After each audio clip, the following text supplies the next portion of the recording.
A man who has haemophilia and was infected by contaminated blood in the 1970s has told the public inquiry into the scandal that he has lived a life of fear, paranoia and anger. Speaking for the first time about his experience, Paul Kirkpatrick from Londonderry said it was only recently he had been offered therapy.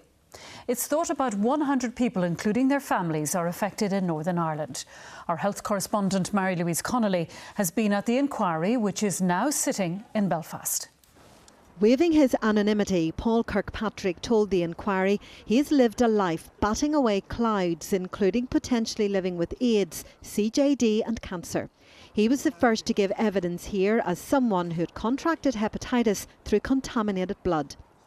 All these things mess with your head, so we have to manage that in a day, and you're trying to need a normal life. And we think we need a normal life, but when you talk to people, they realise that's not normal.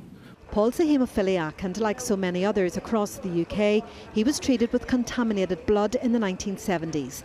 At the time, hospitals were struggling to keep up with demand for blood clotting treatment, and so supplies were imported from the United States. But much of the human blood plasma used to make the product came from donors such as prisoners. Much of it was infected and passed on to patients. In his opening remarks, the inquiry's chairman, Sir Brian Langstaff, said that as he had promised, the inquiry would put people at its very heart. He also said it was worth repeating that this is the greatest tragedy in the history of the NHS.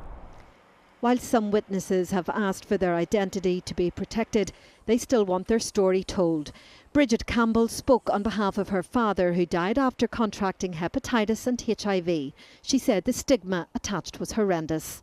The undertaker will quite vividly describe how he received my dad's body in what he called a disaster bag from the Royal, and was under a lot of stress to make sure that he dealt with that appropriately as arranged, so that the arrangement was that the coffin was allowed to be open for one night.